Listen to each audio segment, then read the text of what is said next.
الحمد لله كفى وسلام على عباده الذين اصطفى أما بعد فأعوذ بالله من الشيطان الرجيم بسم الله الرحمن الرحيم وما كان لمؤمن ولا مؤمنة إذا قضى الله ورسوله أمرا أن يكون لهم الخيرة من أمرهم ومن يعص الله ورسوله فقد ضل ضلالا مبينا صدق الله العظيم اللهم صل على محمد وعلى آل محمد كما صليت على إبراهيم وعلى آل إبراهيم إنك حميد مجيد اللهم بارك على محمد وعلى آل محمد كما باركت على إبراهيم وعلى آل إبراهيم إنك حميد مجيد الحمد لله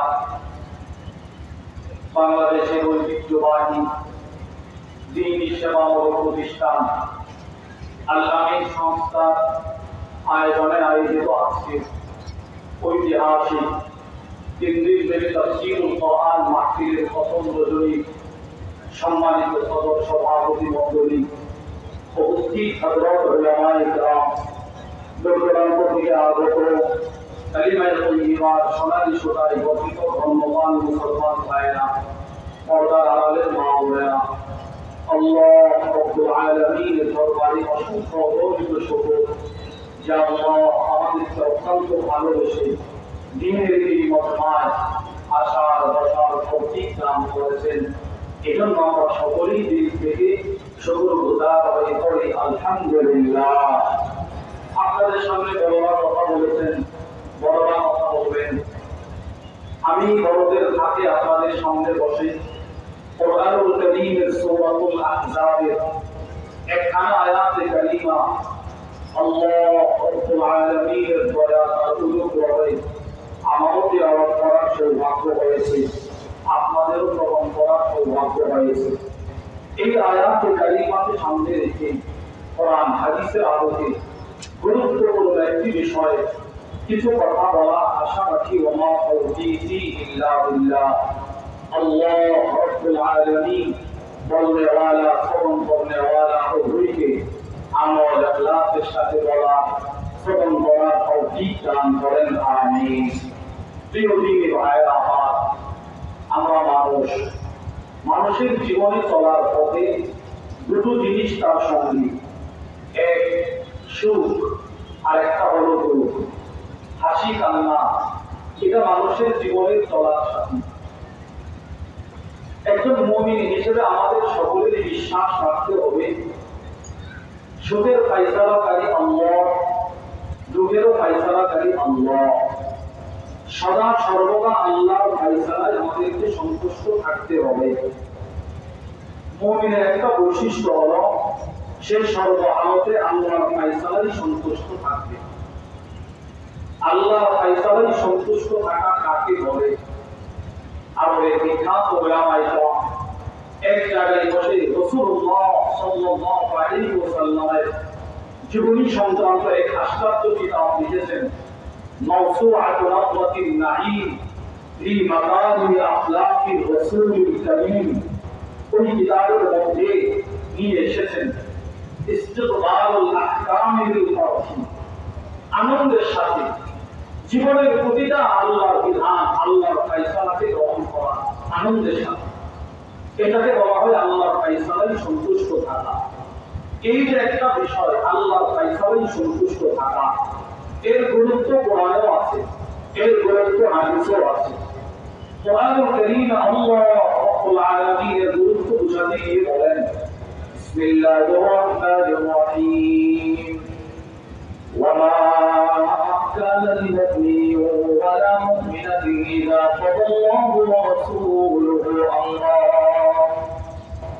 আল্লাহ রাব্বুল আলামিন বলেন, কোন মুমিন পুরুষ নারীর জন্য উচিত নয় যে সমস্ত বিষয়ে আল্লাহ আর রাসূল ফয়সালা করে দিয়েছেন এর বাইরে যাওয়া কারো জন্য উচিত নয়।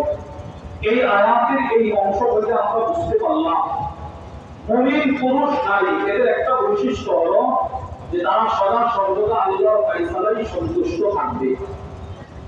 এই বিষয়ের গুরুত্ব বোঝাতে গিয়ে আল্লাহ রাব্বুল আলামিন সূরাতুল হজ্জের মধ্যে এসেছে বলেন, বিসমিল্লাহির রহমানির রহিম, ওয়াবাশশিরিল মুখবিতিন। আল্লাহ রাব্বুল আলামিন বলেন, হে প্রিয় দোস্ত আমার, পৃথিবীর সমস্ত মুখবিতিনদেরকে আপনি জান্নাতের সুসংবাদ দিয়ে দেন। প্রশ্ন হলো মুখবিতিন কারা?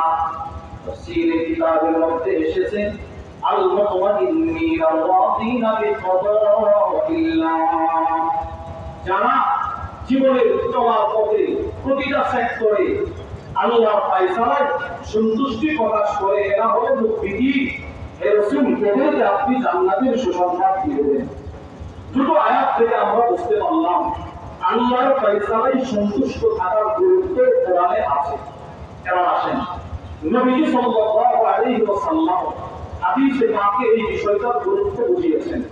তিরমিজি শরীফের বর্ণনা, وعن أنس بن مالك رضي الله تعالى عنه قال, حضرت أنس بن مالك থেকে বর্ণিত তিনি বলেন, قال رسول الله صلى الله عليه وسلم, আল্লাহ রাসূল বলেন, إن عظم الجزاء مع عظم البلاء। নবী সাল্লাল্লাহু আলাইহি ওয়াসাল্লাম বলেন, আমার যে উম্মতের মুসিবত যত বেশি, যত বড়, তার পুরস্কার তত বড়। সুবহানাল্লাহ। যার মুসিবত যত বেশি, যার মুসিবত যত বড়, নবীজি বলেন তার পুরস্কার তত বড়। এরপরে নবীজি বলেন, আমান রাদিয়া লাহু ফালাহুর রিদা, আমার যে উম্মত তার জীবনে চলার পথে আল্লাহর ফয়সালায় সন্তুষ্ট প্রকাশ করে আসলের ময়দানে তার প্রতি হবেন সন্তুষ্ট।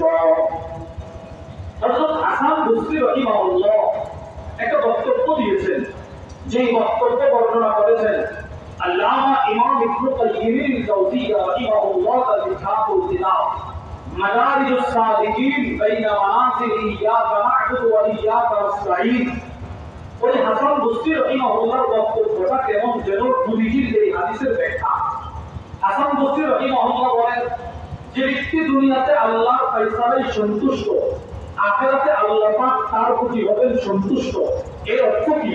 হযরত হাসান বসরি রাহিমাহুল্লাহ বলেন, মান রাদিয়া বিল্লাহি রিজকিল ইয়াসীর, দুনিয়াতে যে বান্দা আল্লাহর দেওয়া অল্প রিজিকে সন্তুষ্ট, দিনাইয়া দিনে খায়, সিন্দি চালায়, অটো চালায়, অল্প রিজিক, তার এরকম সে কোটি না, লাখ কোটি না, এই আইনা কোনোভাবে চলতেছে। হযরত হাসান বসরি বলেন, দুনিয়াতে যে বান্দা আল্লাহর দেওয়া অল্প রিজিকে সন্তুষ্ট, রাদিয়াল্লাহু মিনহু বিল আমালিল কলিল, আখিরাতে আল্লাহ পাক ওই বান্দার দুনিয়াতে করা অল্প আমলে হবেন সন্তুষ্ট। দুনিয়াতে আল্লাহ দেওয়া অল্প রিজিকে সন্তুষ্ট, আখিরাতে আল্লাহ বান্দার অল্প আমলে হবেন সন্তুষ্ট। এখানে অল্প আমল দ্বারা উদ্দেশ্য হলো ফরজ আর সুন্নাত দুনিয়ার ব্যস্ততার কারণে সে নকল করতে পারে নাই। রব্বুল আলামিন বলবে, তোমার ফরজ আর সুন্নাত দিয়ে আমি তোমাকে দামি জান্নাতের মালিক বানায়া দিলাম, আমি তোমার প্রতি সন্তুষ্ট। তাহলে প্রিয় ভাইরা আমার, আমরা তিরমিজির এই হাদিস থেকেও বুঝতে পারলাম শরীয়তে ইসলামের দৃষ্টিতে নবী সাল্লাল্লাহু আলাইহি ওয়াসাল্লাম হাদিসে পাকে আল্লাহর ফয়সালায় সন্তুষ্টি প্রকাশের গুরুত্ব বুঝিয়েছেন। হাদিস নাম্বার 2, মুসনাদুল ইমাম আহমদ ইবনে হাম্বলের বর্ণনা, وعن زيد بن ثابت رضي الله تعالى عنه قال, হযরত যায়েদ ইবনে সাবিত থেকে বর্ণিত তিনি বলেন আন্নান নবী সাল্লাল্লাহু আলাইহি ওয়াসাল্লাম আল্লামাহু দুআ। হযরত যায়েদ ইবনে সাবিত বলেন আল্লাহ রাসূল একদিন আমাকে একটা দোয়া শিখাইলেন। দোয়া وأمره أن يتعاهده ويتعاهد به أهله। নবীজি দোয়া শেখানোর পর নবীজি আমাকে আদেশ করলেন যায়েদ তুমি বেশি বেশি এই দোয়া করবা, তোমার পরিবার পরিজনকে এই দোয়া বেশি বেশি করতে আদেশ করবা। কি সেই দোয়া? নবীজি বলেন যায়েদ তুমি প্রতিদিন আল্লাহর কাছে এই দোয়া করবা আল্লাহুম্মা ইন্নী আসআলুকা রিদা বা'দাল কদা। আল্লাহ আমি আপনার ফয়সালার পর আপনার সন্তুষ্টি ভিক্ষা চাই। দেখেন নবীজি সাহাবীকে দোয়া শিখাইতেছেন, আবার এই দোয়া সাহাবীরা ওনার পরিবারকেও শেখায়, পরিবার যেন বেশি বেশি করে। দোয়াটা কি নবীজি বলে যায় তুমি আল্লাহর কাছে বলবো আল্লাহ আমি আপনার সত্যের ফয়সালার পর আপনার সন্তুষ্টি আপনার কাছে ভিক্ষা চাই, আমি যেন আপনার ফয়সালার উপর সন্তুষ্টি প্রকাশ করতে পারি। তাহলে কি হয় আমার দ্বিতীয় হাদিস থেকে আমরা বুঝলাম শরীয়ত ইসলামের দৃষ্টিতে আল্লাহর ফয়সালায় সন্তুষ্ট থাকার গুরুত্ব নবীজি হাদিসে পাকেও বর্ণনা করেছেন। এবার আসেন আল্লাহ পাক এই বিষয়টার গুরুত্ব বোঝানোর জন্য অতীতে যত নবী রাসূল পাঠিয়েছেন সমস্ত নবীগণ সমস্ত রাসূলগণ ছিলেন আল্লাহর ফয়সালায় সন্তুষ্ট। আমি আপনাদেরকে বোঝানোর জন্য একটা দৃষ্টান্ত দিচ্ছি। এমন একজন নবীর দৃষ্টান্ত যেই নবী আল্লাহর ফয়সালায় সন্তুষ্ট ছিলেন, ওনার ছেলে আল্লাহর ফয়সালায় সন্তুষ্ট ছিলেন, ওনার স্ত্রী বিবি তিনিও আল্লাহর ফয়সালায় সন্তুষ্ট ছিলেন। সেই নবীকে তিনি হলেন হযরত ইব্রাহিম আলাইহিস সালাতু ওয়াস সালাম। বিসমিল্লাহির রহমানির রহিম قالوا حرقوا وانصروا آلهتكم إن كنتم فاعلين। নবুয়তের প্রতিগুলো ভেঙে ফেললেন পয়গম্বর ইব্রাহিম। এবার সব কাফেররা এক জায়গায় বসে পরামর্শ করল ইব্রাহিমকে কি করা যায়। একজন এক একটা অভিমত দিল, সকলে মিলে পরামর্শ করছে তারা আগুনে ফেলে দাও, নাউযুবিল্লাহ, আগুনে নিক্ষেপ করো, যেমন কথা তেমন কাজ। আগুনে নিক্ষেপ করো, চূড়ান্ত ফয়সালা। এবার ওনাকে আগুনে নিক্ষেপ করার সময় উনি আল্লাহর ফয়সালায় সন্তুষ্ট ছিলেন এই চিত্রটা নবীজি বর্ণনা করেছেন। বুখারী শরীফের বর্ণনা وعن عبد الله بن عباس رضي الله تعالى عنهما حضرت عبد الله بن عباس رضي الله تعالى عنهما في بطن بلد كان آخر قول إبراهيم حين ألقي في النار। যেদিন পয়গম্বর ইব্রাহিম আলাইহিস সালামকে আগুনে নিক্ষেপ করা হচ্ছিল ওই দিন তাফসীরের কিতাবের মধ্যে এসেছে আকাশ জমিনের ফেরেশতারা সকলে গিয়ে বলে ইব্রাহিম একটু অনুমতি দেন আমরা আগুনকে নিভিয়ে দেই। পয়গম্বর ইব্রাহিম আলাইহিস সালাম বলেন আগুনকে নিভানোর আদেশ কি তোমরা দিয়েছো না আল্লাহ দিয়েছে? তোমরা আমরা আপনাদের ভালোবেসে আছি, আমার রবের ফয়সালা কি আগুনে নিক্ষেপ করা, যাও আমি আমার রবের ফয়সালায় সন্তুষ্টি প্রকাশ করে আগুনে নিক্ষিপ্ত হতে রাজি আছি। আসবি আল্লাহ, ওই আগুনের ভিতরে আমার রব আমার জন্য যথেষ্ট। তাহলে কি আমরা এই আয়াত আর হাদিস থেকে বুঝতে পারলাম পয়গম্বর ইব্রাহিম আলাইহিস সালাতু ওয়াস সালাম তিনি ছিলেন আল্লাহর ফয়সালায় সন্তুষ্ট, আগুনে নিক্ষিপ্ত হয়ে রবের ফয়সালায় সন্তুষ্ট। এবার আসেন ওনার ছেলের দৃষ্টান্ত আল্লাহ পাক কোরআনুল কারীমে বর্ণনা করেন। বিসমিল্লাহির রহমানির রহিম ফালাম্মা بلغ معه السعي قال يا بني إني أرى في المنام أني أذبحك। পয়গম্বর ইব্রাহিম আলাইহিস সালাতু ওয়াস সালামের ছেলে যখন ওনার সাথে চলতে ফিরতে শিখল, ছেলে যখন বাবার খুব আদরের হলো, আল্লাহ মা আদেশ করলেন আমার ফয়সালা নিজের ছেলেকে আমার ঘরে জবাই করো। তিনি রাজি, তিনি ফয়সালায় সন্তুষ্ট। তিনি গেলেন ছেলের কাছে গিয়ে বলতেছে আল্লাহর ফয়সালা তোমার জবাই করা আনজুর মা করা। এবার তোমার কি বক্তব্য আমাকে বলো। আমি তো আল্লাহর ফয়সালায় সন্তুষ্টি প্রকাশ করে তোমার জবাই করতেও রাজি প্রস্তুত, তোমার কি বক্তব্য আমাকে বলো। এবার ছেলে কি বলে জানে, তিনি বলতেছেন আব্বু ইয়া আবাদি আল্লাহ তুকমার, আপনি যে রবের ফয়সালায় সন্তুষ্টি প্রকাশ করে আমাকে জবাই করতেও প্রস্তুত, আমিও সেই রবের ফয়সালায় সন্তুষ্টি প্রকাশ করে জবাই ঘটনা করছে। তাহলে বাবার দৃষ্টান্ত আমরা পাইলাম, ছেলের দৃষ্টান্ত পাইলাম। এবার আসেন পয়গম্বর ইসমাঈল আলাইহিস সালামের মা, পয়গম্বর ইব্রাহিম আলাইহিস সালামের বিবি, উনিও ছিলেন রবের ফয়সালায় সন্তুষ্ট। ওনার দৃষ্টান্ত স্বয়ং নবী সাল্লাল্লাহু আলাইহি ওয়াসাল্লাম বুখারী বর্ণনায় এসেছে। নবীজি বর্ণনা করেন وعن عبد الله بن عباس رضي الله تعالى عنهما قال حضرت عبد الله بن عباس رضي الله تعالى عنهما في بولا لما كان بين ابراهيم وبين اهله ما كان পয়গম্বর ইব্রাহিম আলাইহিস সালাতু ওয়াস সালাম আর ওনার পরিবারের মাঝখানে পয়গম্বর ইসমাঈল জন্ম নেওয়ার পর একটা ঘটনা ঘটছে। আল্লামা ইমাম বদরুদ্দিন আল-আইনি রাহিমাহুল্লাহ রহমাতুল কারির মধ্যে ঘটনা বর্ণনা করেছেন। একটা ঘটনা ঘটার পর আল্লাহ পাক আদেশ করলেন পয়গম্বর ইব্রাহিম আপনি আপনার পুত্রের ছেলে ইসমাঈল ওনাকে নিয়ে মক্কায় রেখে আসেন। আল্লাহ রাসূল বলেন খরাজা বিইসমাঈল ওয়া উম্মি ইসমাঈল। পয়গম্বর ইব্রাহিম আলাইহিস সালাতু ওয়াস সালাম নিজের বিবি আর ছোট দুধের বাচ্চা ছেলে ইসমাঈল আলাইহিস সালামকে সাথে করে মক্কা দিয়ে রওনা হয়েছে। ওমর এবং সান্না তিনজনের ছোট স্বামী স্ত্রী সন্তান সাথে একটা ছোট্ট পানির বসক। ইসমাঈল তাশরাবুমিনাস সান্না, হযরত ইসমাঈল আলাইহিস সালামের মা ওই পাত্র থেকে পানি পান করতেন। ফায়াতিরু লাহুহা আলা সাবিলিহা, তিনি যখনই পাত্র থেকে পানি পান করতেন আল্লাহ পাক তখনই ওনার বুকে সন্তানের দুধের ব্যবস্থা করে দিতেন। এইভাবে সফর করতে করতে আত্মা অদিমা মক্কা পুরা ফ্যামিলি নিয়ে তিনি মক্কায় পৌঁছলেন। এবার পয়গম্বর ইব্রাহিম আলাইহিস সালাতু ওয়াস সালাম বুখারী বর্ণনায় এসেছেন নিজের ছেলে আর বিবিকে দাওহা বলা হয় পয়গম্বর নবীর মধ্যে এসেছে আশহাদুল্লাহ আযীমান রাতুল বিশাল আকৃতির গাছ, যে গাছের ঢাল শাখা প্রশাখা অনেক বেশি। দৃষ্টান্ত দিয়ে বুঝবে আমাদের দেশের বট গাছ কত বড়, এর চাইতে বড় গাছ। ওই রকমের গাছের নিচে নিজের দুধের বাচ্চা ছেলে আর বিবিকে রেখে আসছে। এই হাদিসের ব্যাখ্যা আছে লাম ইয়াকুন হুনাকা বাইতুন ওয়ালা মিনহা ওয়ালা মা, যেদিন পয়গম্বর ইব্রাহিম আলাইহিস সালাতু ওয়াস সালাম ওনার ছেলে আর বিবিকে রেখে আসছিল ওই দিন মক্কায় কোনো মানুষের বসবাস ছিল না, কোনো মানুষের অবস্থান ছিল না, শুধু জঙ্গল আর জঙ্গল। এরকম গভীর চিত্রের মাঝখানে নিজের বিবি আর সন্তানকে রেখে ইব্রাহিম ইলা আহলি আরেক পরিবারের কাছে চলে গেছে। ওনার বিবি আশ্চর্য, কি কেন রেখে যাচ্ছে, তার জন্যই দিয়ে যাচ্ছে এখানে, স্বামী তো কিছুই বলে না।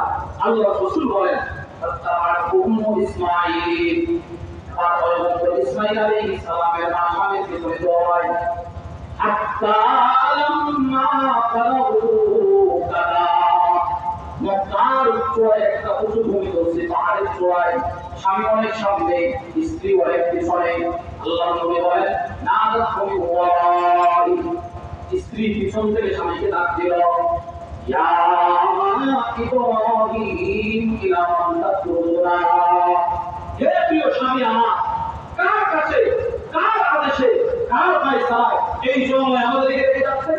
হাদিসে পাকে আল্লাহ নবীজি বলেন তখন পর্যন্ত পয়গম্বর ইব্রাহিম আলাইহিস সালাতু ওয়াস সালাম নিজের বিবির দিকে তাকায় না, শাহাদাত আঙ্গুলিটা আকাশের দিকে উঠায় বলে ইল্লাল্লাহ, আমি আমার রবের ফয়সালায় তোমাদেরকে সেই রবের কাছেই রেখে যাচ্ছি। এবার আসলে আমার মূল কথা, আমার বড় আলোচ্য বিষয়, যে মাত্র স্বামী এই কথাটা বলবো বিবি পিছন থেকে স্বামীকে বলে আপনি যে রবের ফয়সালায় সন্তুষ্টি প্রকাশ করে আমাদেরকে জঙ্গলে রেখে যাচ্ছেন, আমি আমার বাচ্চা সেই রবের ফয়সালায় সন্তুষ্টি প্রকাশ করে জান্নাতে থাকতে রাজি। আমার দৃষ্টান্ত শুনলেন আগুনে নিক্ষিপ্ত হয়েও সন্তুষ্ট, ছেলের দৃষ্টান্ত শুনলেন জবাই হয়েও সন্তুষ্ট, মায়ের দৃষ্টান্ত শুনলেন জন্মায় থেকেও সন্তুষ্ট। এই জন্য বলছি অতীতকালে আল্লাহ পাক যত নবী রাসূল পাঠিয়েছেন সমস্ত নবীগণ ছিলেন আল্লাহ ফয়সালায় সন্তুষ্ট। শুধু নবীগণ ছিলেন না, অতীতকালে সমস্ত নবীদের আসমানী কিতাবের ভিতরে এই বিষয়টা বর্ণনা করে দিয়েছিলেন।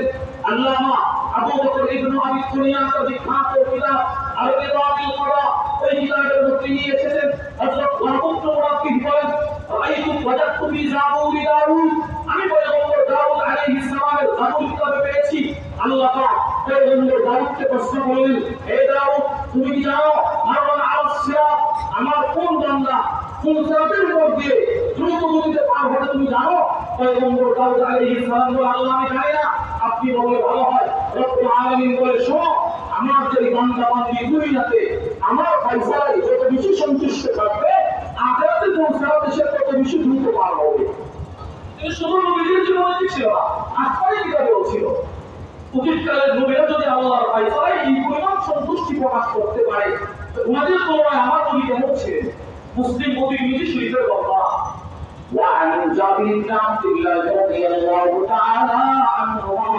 قال حضرت جابر بن عبد الله رضي الله تعالى عنهما في الركن أخذ النبي صلى الله عليه وسلم بيد عبد الرحمن بن عوف الله رسول عبد الرحمن بن عوف হাত ধরে বলতে লাগলেন হে আব্দুর রহমান فانطلق به إلى ابنه إبراهيم নবীর একজন সন্তানের নাম ছিল ইব্রাহিম তিনি অসুস্থ ওনাকে দেখার জন্য সাহাবীকে ধরে নিয়ে যাইতেছেন হযরত জাবের বলেন সাহাবাদের এক জামাত নবীর সাথে নবীর পিছনে হাঁটতেছে ফাওয়াজাদাহু ইয়াজুরু বিনাফসিহি নবীকে দেখে নবীর ছোট সন্তান অসুস্থ জোরে জোরে শ্বাস নিতেছে মানে পৃথিবীতে আর বেশিক্ষণ থাকবে না হযরত জাবের বলেন আমি তাকায় দেখি ফাআখাযাহু নবী সাল্লাল্লাহু আলাইহি ওয়াসাল্লাম ফাওয়াদাহু ফি হিজরি আল্লাহ রাসূল নিজের ছেলেকে তুলে নিলেন নবীর কোলে নবীর সন্তান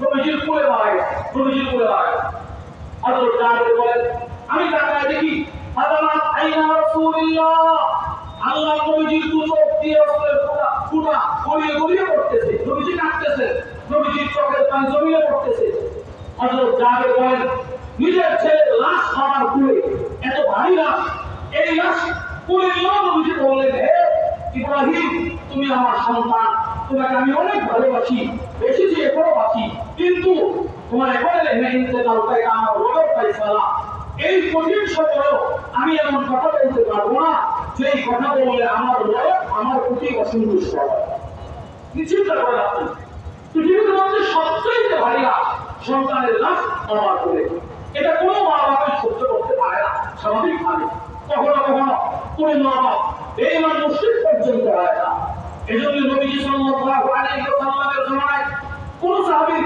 সন্তান মারা গেলে নবীজি নিজে চলে যেতেন ওই সাহাবীর কাছে তাকে সান্ত্বনা দেওয়ার জন্য ঈমান যেন মজবুত হয় আল্লাহর ফয়সালায় যেন সন্তুষ্ট প্রকাশ করে নবীজি নিজে চলে যেতেন একটা দৃষ্টান্ত শোনেন নাসাই শরীফের বর্ণনা وعن قرة بن إياس رضي الله تعالى عنه قال حضرت قرة بن إياس كتب ابن توفيق كان نبي الله صلى الله عليه وسلم إذا جلس يجلس إليه نفر من أصحابه হযরত কুররা ইবনে ইয়াস বলেন আল্লাহ রাসূল যখন মসজিদ নববীতে বসতো সাহাবাদের জামাত নবীর সামনে এসে বসে যেত শত শত সাহাবা নবীর সামনে বসে যেত একজন সাহাবী ছিলেন ব্যতিক্রম উনি ভিন্নভাবে আসতেন হযরত সাহাবী বলেন ওয়াফিহি রাজুলুন লাহুন সাগীর এক সাহাবী প্রায় একদম ছোট্ট একটা ছেলে সন্তান ছিল সাহাবী যতবার নবীর মক্কায় আসে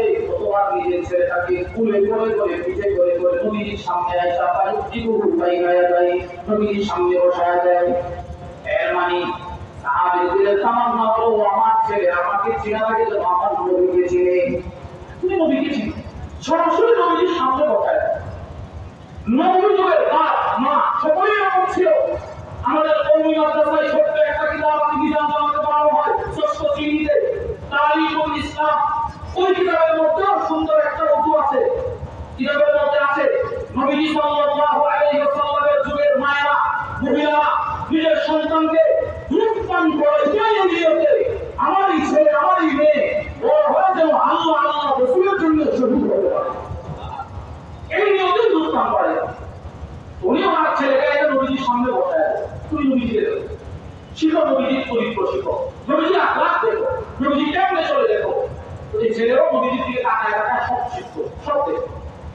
বর্ণনাকারী সাহাবী বলেন ফাআলাহা। কয়েকদিন পর এই সাহাবীর ছোট্ট ছেলেটা মারা গেছে। ফান্তানা আর-রাজুল ইয়াহদুরু আল-আনফা বিযিকরিহি। যেই ছোট্ট ছেলেটা মারা গেল, ওই ছোট্ট ছেলের বাপ সাহাবী আর নবীজি দরবারে আসে না। আর নবীর দরবারে আসে না। কেন আসে না? এই হাদিসে লেখায় আল্লামা মুহাম্মদ ইবনে আদম আল-ইকরি তার কিতাব মাসাইল শরা জাবিরাতুল হুদা ফি শরহিল মুস্তাফা, ওই কিতাবের মধ্যে নিয়ে আসছেন আন্নাহু তাওয়াক্কাল যুদুর লিখাউফিহি। সে নবীজির মতবাদ ছেড়ে দিল এই ভয়ে আইয়াতাতাতাহু যুদুর লিমাদামি ফিহিল মাইয়িত। সে যদি নবীজির দরবারে যায় তো তার ছেলে যেখানে বসতো ওই জায়গাটা দেখলে সে নিজের নিয়ন্ত্রণ করতে পারবে না, হাওয়া করে কান্না শুরু করে দিবে। নবীজির মতবাদে কাটতে কিভাবে, এই ভয়ে সাহাবী নবীজির দরবারে যায় না। একদিন, দুই দিন, তিন দিন ফাতালাহু নবী সাল্লাল্লাহু আলাইহি ওয়াসাল্লাম, আল্লাহর রাসূল এই সাহাবী খুঁজে পায় না। নবীজি শেষ পর্যন্ত কষ্ট করে বসতেন, মালিনা আরাকুলানা। কি হলো? এখানে যে বসতো আমার একজন সাহাবী, একটা ছেলে নিয়ে আসতো, সে কোথায়? তাকে দেখি না কেন? বলো ইয়া রাসূলুল্লাহ, সাহাবা জবাব দিলেন, ওয়াইহু আল্লাযী রাআইতাহু আলাকা। ও আল্লাহর নবী, আর সেই ছোট্ট ছেলে, এই ছেলেটাকে আপনি দেখতে, ওই ছেলেটা তো কয়েকদিন আগে মারা গেল, ওই তো এই জন্য সে আসে না। নবী বলছে, আর সে মানসিকভাবে ভেঙে পড়ছে, তার হৃদয় ভগ্ন হয়ে গেছে। নবীজি সাল্লাল্লাহু আলাইহি ওয়াসাল্লাম সাহাবাদের জামাত নিয়ে ওই সাহাবী যার ছেলে মারা গেছে তার বাড়িতে চলে গেছে। নবীজি গিয়ে বলতেছেন, এই বাবা, রাসূলুল্লাহ রাসূল প্রশ্ন করলেন, কি হলো? তুমি যে আমার বাড়িতে আসো? সাহাবী জবাব দিলেন, ইয়া রাসূলুল্লাহ, যে ছেলেটার দিকে তাকায়া ভবিষ্যতে খুব বড় আশা রাখছিলাম, আমার ওই ছেলেটা মারা গেছে। আল্লাহ রাসূল তাকে ওই সময় একটা কথা বলছিলেন। নবীজি বলছিলেন, আমি তোমাকে দুইটা কথা বলবো, তুমি আমাকে বলবা কোনটা তোমার কাছে বেশি পছন্দের। এক নাম্বার, আমি তামাক্কা বিহি ওয়া প্রতি রিওয়ায়া আনতা তামাক্কা বিহি ওয়া। তোমার ছেলে যদি দুনিয়াতে জীবিত থাকতো, তোমার কামাই যদি তুমি দুনিয়াতে চলতা, এটা তোমার কাছে বেশি পছন্দের, নাকি আওলা তাহাতি ওয়াতান ইলা বাবিন মিন আবওয়াবিল জান্নাহ ইল্লা ওয়াতাহু মাসসারাফা ইলাইহি ইয়াফতাহুহু লাক। নাকি তোমার ছেলে যেমন আজকে মারা গেল, একদিন তোমার ইন্তেকাল হবে। সাহাবী, তোমার ইন্তেকালের পর তুমি যখন হাসরের ময়দানে ওই দাঁড়াইবা, তুমি তাকায় দেখবা তোমার ছেলেরা তোমার জান্নাতের চাবি নিয়ে তোমার জান্নাতের গেটের সামনে এইভাবে দাঁড়ায় আছে। সুবহানাল্লাহ। এটা কি তোমার কাছে বেশি পছন্দের, নাকি দুনিয়াতে তার কামাই খাওয়া বেশি পছন্দের? সাহাবী একটা জবাব দিয়ে বলে, ইয়া নবী আলিয়াসবিকুনি ইলা বাবিল জান্নাহ ফায়াফতাহু হাযিহিল আবওয়াব আহাব্বু ইলাইয়া। না, আর দুনিয়াতে ছেলের আর আক্ষেপ করবো না। আমার ছেলে যদি আমার জান্নাতের চাবি নিয়ে দাঁড়ায় থাকে, তো ওই ছেলেটা আমার জন্য বেশি প্রিয়। সাহাবী বলেন, নবীজি সাথে সাথে সাহাবীকে বলে, বাবা যাও, তুমি যদি ওদের ফয়সালায় সন্তুষ্টি প্রকাশ করতে পারো, তোমার এই ছেলে তোমার জন্য জান্নাতের চাবি নিয়ে দাঁড়ায় থাকবে। হাদিস এখানে শেষ। এই হাদিসের ব্যাখ্যায় আল্লামা সিয়ুতি তার বিখ্যাত কিতাব রাফিয়াতুল উকবা ফি শারহিল মুস্তাফা, ওই কিতাবের মধ্যে লেখেন, এই হাদিস শেষ হওয়ার পর মুসনাদুল ইমাম আহমদ ইবনে হাম্বলের একটু রিওয়ায়াত থেকে তিনি বলেন, এক সাহাবী আল্লাহর নবীকে প্রশ্ন করলেন, ইয়া রাসূলুল্লাহ, আলাহু খাসসা আম লিকুল্লিনা? শুধু কি তার ছেলেই তার জান্নাতের চাবি নিয়ে দাঁড়াবে, নাকি আমরা যারা আপনার উম্মত কিয়ামত পর্যন্ত যাদের ছোট সন্তান মারা যাবে তাদের আল্লাহ আপনার জন্য তাদের সন্তান দাঁড়াবে? নবীজি বলেন, কিয়ামত পর্যন্ত আমার যে উম্মতে ছোট সন্তান মারা যাবে তাদের সন্তানও তাদের জান্নাতের চাবি নিয়ে দাঁড়ায় থাকবে। তাহলে কেউ ভাইরা আমরা বুঝতে পারলাম নবীজি সাল্লাল্লাহু আলাইহি ওয়াসাল্লাম এই হাদিসেও আমরা বুঝলাম নবীজি কখনো কখনো সাহাবারা যেন আল্লাহর ফয়সালায় সন্তুষ্টি প্রকাশ করতে পারে, নিজের সন্তানের মৃত্যুতে নবীজি তাকে সান্ত্বনা দেওয়ার জন্য সাহাবাদের বাড়িতে চলে যেত। আমরা কোরআন থেকেও বুঝলাম, হাদিস থেকেও বুঝলাম, পূর্বের নবীদের জীবনী থেকেও বুঝলাম, পূর্বের নবীদের আসমানি কিতাব থেকেও বুঝলাম, নবীজি সাল্লাল্লাহু আলাইহি সাল্লামের জীবনী থেকেও বুঝলাম, শরীয়ত ইসলামের দৃষ্টিতে আল্লাহর ফয়সালায় সন্তুষ্ট থাকার গুরুত্ব আছে না নাই বলেন? এবার আসেন নবীজি সাল্লাল্লাহু আলাইহি ওয়াসাল্লামের কাছ থেকে এই সিফত মুসিবত যত বড় থেকে বড় হয়, মুসিবত যত কঠিন থেকে কঠিন হয়, আমাকে ওদের ফয়সালায় সন্তুষ্ট থাকতে হবে। এই সিফত নবীর কাছ থেকে শিখেছেন, অর্জন করেছেন হযরত সাহাবা ইকরাম রাদিয়াল্লাহু আনহুম আজমাইন। আপনাদেরকে শুধু দুইটা দৃষ্টান্ত শোনাই, ছোট ছোট দুইটা দৃষ্টান্ত। এক নাম্বার, আল্লামা ইমাম ইবনুল কাইয়্যিম রাহিমাহুল্লাহ এর বিখ্যাত কিতাব মাদারিজুস সালিকিন বাইনা মানাজিল ইয়াকা না'বুদু ওয়া ইয়াকা নাস্তাঈন এর ভিতরে কন্টিনিউ আছে। নবী সাল্লাল্লাহু আলাইহি ওয়াসাল্লামের এক সাহাবী, নাম তার হযরত ইমরান ইবনে হুসাইন রাদিয়াল্লাহু আনহু।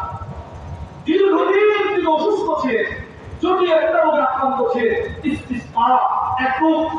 এই শব্দের অর্থ হলো যেমন মসজিদের মধ্যে এসেছে, ওনার মধ্যে এই ধরনের ভয়ঙ্কর ছিল যে ওনার শরীরে সিংহ বা অধিকাংশ রোগের ভিতরে রক্তের পরিবর্তে পানি হয়ে গেছিল, পানি। দীর্ঘদিন তিনি বিছানায় শুয়েছিলেন। আল্লামা ইমাম ইবনুল কাইয়্যিম ওনার পুরো ঘটনা বর্ণনা করেছেন। كان عمران بن حسين رضي الله تعالى عنه استسقي بطنه عمران بن حسين শত্রু আক্রান্ত ছিলেন, শত্রু ওনার রোগের ভিতরে রক্তের পরিবর্তে পানি হয়ে গেছিল, প্যারালাইসিস স্ট্রেক করে গেছিল। فبقي ملقا على بطنه مدة طويلة বছরের পর বছর তিনি শুধু পিঠের উপর ভর করে বিছানায় শুয়েছিলেন। এইভাবে শুধু পিঠের উপর ভর করে বিছানায় শুয়েছিলেন। এই ডান পার্শ্ব হতে পারে না, বাম পার্শ্ব হতে পারে না, উঠতেও পারে না, বসতেও পারে না, দাঁড়াতেও পারে না, শুধু এইভাবে শুয়েছিলেন। আল্লামা ইমাম ইবনুল কাইয়্যিম রাহিমাহুল্লাহ বলেন তিনি কি পরিমাণ অসুস্থ ছিলেন। وقد نصب له في سريره موضع لحاجته তিনি যে খাতে শুয়েছিলেন, ওই খাতের নিচ দিয়ে ওনার স্ট্যান্ডার জায়গা বা খাইটা ছিদ্র করা হলো। উনি শুয়েছিলেন, ওনার স্ট্যান্ডার জায়গাটা বরাবর ওই খাতের নিচ দিয়ে জায়গা ছিদ্র করা হয়েছে স্ট্যান্ডার পরিষ্কার করার জন্য। এই পরিমাণ অসুস্থ ছিলেন, একটু চিন্তা করেন। কথা বলা আলী মুকররিম ইবনে আব্দুল্লাহ, হযরত মুকররিম ইবনে আব্দুল্লাহ তিনি সাহাবীকে দেখতে আসলেন। فجعل يبكي لما رأى من حالي, যিনি সাহাবীকে দেখতে আসছেন তিনি তার অসুস্থতা দেখে কান্না শুরু করে দিলেন। আপনি এত অসুস্থ, আপনি উঠতে পারেন না, নড়তে পারেন না, কিছুই করতে পারেন না, তিনি আফসোস করতেছেন, তিনি দেখতে আসছেন, উনি কাঁদতেছেন। নবীজির সাহাবী আল্লাহু আকবার, তিনি শুয়ে শুয়ে তার একটা ধমক দিছে, লিরাদার কি হে মুতাল্লিক, তুমি কাঁদবেন, কাঁদতেছেন না তুমি?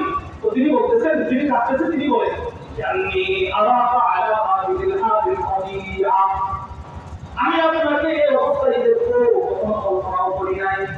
একটা কঠিন অসুস্থতায় আপনি দীর্ঘদিন বিছানায় পড়ে আছেন, আপনার এই দুরবস্থা কঠিন মুসিবতে আমি কাঁদতেছি। হযরত ইমরান ইবনে হুসাইন তখন একটা জবাব দিয়েছেন। হযরত ইমরান বলে মুতাররিফ লা তাকি, কাঁদবা না, فإن أحبه إلينا, আমার রব আমাকে আমার বিছানায় যেভাবে চালায় রাখতে পছন্দ করে, আমিও সেইভাবে করে রাখতে পছন্দ করি। সুবহানাল্লাহ। আরে আমাকে তো এই লোক দিছে আমার রব, ওনার ফয়সালায় এই মুহূর্তে বিছানায় পড়ে থাকা, আমি আমার রবের এই ফয়সালায় সন্তুষ্ট, তুমি জানো না। এরপরে নবীজি সাহাবীকে বলেন আলা রাব্বিউ, হে মুতাল্লিক, আমি তোমাকে একটা গোপন সংবাদ দিব, আমি কি তোমাকে একটা গোপন কথা বলবো? তো বলেন, কয়টা শর্ত আছে? ওয়াক্তুম আলাইহি হাত্তা আমুত, আমি পৃথিবীতে যতদিন জীবিত থাকবো ততদিন তুমি এই কথা কারো কাছে বলতে পারবে না, আমার ইন্তেকালের পর মনে চাইলে তুমি বলবা। কি সেই কথা? হযরত ইমরান ইবনে হুসাইন বলে পৃথিবীর মানুষ যদিও দেখে আমি অসুস্থ, আমি বছরের পর বছর বিছানায় পড়ে আছি, সপ্তাহের পর সপ্তাহ বিছানায় পড়ে আছি, মাসের পর মাস বিছানায় পড়ে আছি, কষ্ট করতেছি, কিন্তু মূল কথা হলো পৃথিবীর মানুষ যখন রাতে ঘুমিয়ে যায়, ইন্নাল মালাইকাতা তাজুরুনি, আকাশ থেকে দলে দলে ফেরেশতা আমার ঘরে এসে আমার সেবা করার জন্য জমা হয়ে যায়। আমার সেবা করে, কেউ আমার পা টিপে, কেউ আমার হাত টিপে, কেউ আমার স্থানটা পরিষ্কার করে। আল্লামা ইমাম ইবনুল কাইয়্যিম রাহিমাহুল্লাহ বলেন শুধুই মাত্র ফেরেশতাও না, সেবা করতো না, তোমার ঘরে ঢোকার আগে ওয়াতুসাল্লিমু আলাইয়া তাসমাউ তাসলিমাহা, এই অংশটুকু আবু দাউদ শরীফের বর্ণনাতে এসেছে। হযরত ইমরান ইবনে হুসাইন বলে ফেরেশতা আমার ঘরে ঢোকার আগে তারা আমাকে সালাম করে। সুবহানাল্লাহ।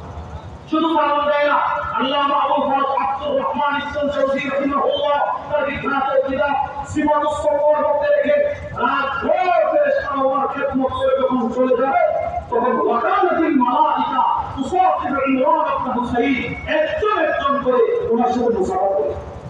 আজকের মতো আসি, আবার রাখতে আসবো, আবার আপনার খেদমত করবো। আপনি আমার পয়সায় সন্তুষ্ট, আমরা আপনাকে সুসংবাদ দিয়ে যাচ্ছি, আসমান ওয়ালারা আপনার প্রতি সন্তুষ্ট। দেখেন সাহাবা একদম কি পরিমাণ ভাবে পয়সায় সন্তুষ্ট ছিলেন। সংক্ষেপে দৃষ্টান্ত নম্বর 2, এটাও আল্লামা ইমাম ইবনুল কাইয়্যিম রাহিমাহুল্লাহ নিয়ে আসছেন। হযরত সাদ ইবনে আবি ওয়াক্কাস রাদিয়াল্লাহু তাআলা মদিনা থেকে মক্কায় আসছেন শেষ জীবনে। তখন সাহাবা রাসূল ওনার চোখের আলো চলে গেছে। তাআল্লাহ নাসি ইয়াহুনা ইলাই, পৃথিবীর প্রান্তে প্রান্তে থেকে মানুষ তোমার কাছে এসে দোয়া চায়, কিছু দোয়া করেন, আপনার দোয়া কবুল হবে। সাহাবীও দোয়া করে, আল্লাহ পাক তোমার দোয়া কবুল করে মানুষকে সুস্থ করে। হযরত আব্দুল্লাহ ইবনে সাইদ বলেন, ফাতাইতুহু ওয়া আনা গুলাম, আমি ওর কাছে গেলাম, গিয়ে বললাম যে তার অর্থ মুমিনাসি, আমি আমার পরিচয় দিলাম, তার মানে তিনি আমাকে চিনছে। চিনার পর আমি বললাম, ইয়া আম্মি, হে আমার প্রিয় চাচু, আনতা তাদউল নাস, আপনি মানুষের জন্য দোয়া করেন, আল্লাহ দোয়া কবুল করে, অসুস্থ মানুষ সুস্থ হয়। লাউ দাউতা লিনাফসি রাদ্দাল্লাহু আলাইকা বাসারাক, আপনি যদি নিজের জন্য একটু দোয়া করতেন তো আপনার চোখের আলোকে অবশ্যই আল্লাহ ফিরিয়ে দিত। দোয়া করেন না নিজের চোখের আলোকে জন্য। তো সাহাবী একটা মুখকে হাসি দিছে। আল্লামা ইমাম ইবনুল কাইয়্যিম রাহিমাহুল্লাহ বলেন, ফাতাবাসসামা, হযরত সাদ ইবনে আবি ওয়াক্কাস রাদিয়াল্লাহু আনহু একটা মুখকে হাসি দিয়ে বলে, ইয়া উমাইয়া, হে আমার প্রিয় ভাতিজা, তাদাউল্লাহ আহাত্তু ইলাইয়া মিন বাসারি, আমার রবের ফয়সালা আমার কাছে আমার চোখের আলোর চাইতে কোটি গুণ বেশি শ্রেষ্ঠ। এই মুহূর্তে আমার চোখে আলো না থাকা, এই ফয়সালা আমার হবে, বাস আমি এর উপরে যথেষ্ট। কি হয় আমার তাহলে আমরা কি বুঝলাম? কোরআন হাদিস থেকে, নবী সাল্লাল্লাহু আলাইহি সাল্লামের জীবনী থেকে, অতীতকালের নবীদের জীবনী থেকে আমরা বুঝলাম যে শরীয়ত ইসলামের দৃষ্টিতে আল্লাহর ফয়সালায় সন্তুষ্ট থাকার গুরুত্ব আছে না নাই? বলেন দিনের রাতে 5 ওয়াক্ত নামাজ পড়া, এই ফয়সালা কার? আল্লাহ। তার আমাকে করতে হবে, এটা আমানত, এটা আমাকে আমানত, কাজের মাধ্যমে ওই ফয়সালায় আমি সন্তুষ্ট, এটা আমাকে বোঝাতে হবে।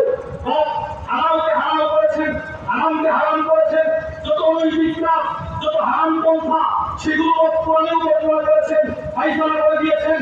সুদের কাছেও যাইবে না, ঘুষের কাছেও যাইবে না, মানুষের জমি আত্মসাৎ করবে না, মানুষের হক নষ্ট করবে না, একজন আরেকজনকে কষ্ট দিবে না।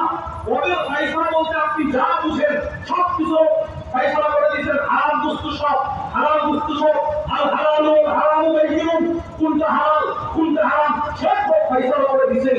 ওইগুলো হারাম থেকে বিরত থাকা, হারাম পথে চলা, এই ফয়সালাটা আল্লাহ পাক আমাকে এভাবে চলতে হবে।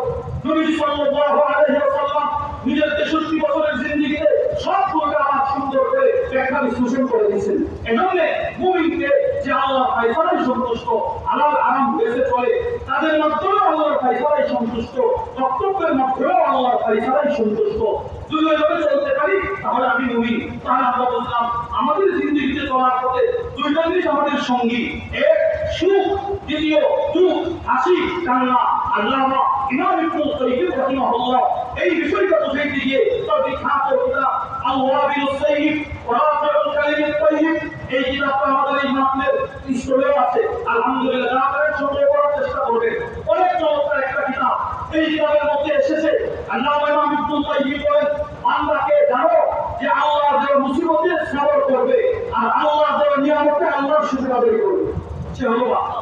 আল্লাহ পাক আমাদের সকলকে যেই কথাগুলো বললাম সেই কথাগুলোর উপর আমাকে আপনাকে সকলকে আমল করার তৌফিক দান করেন।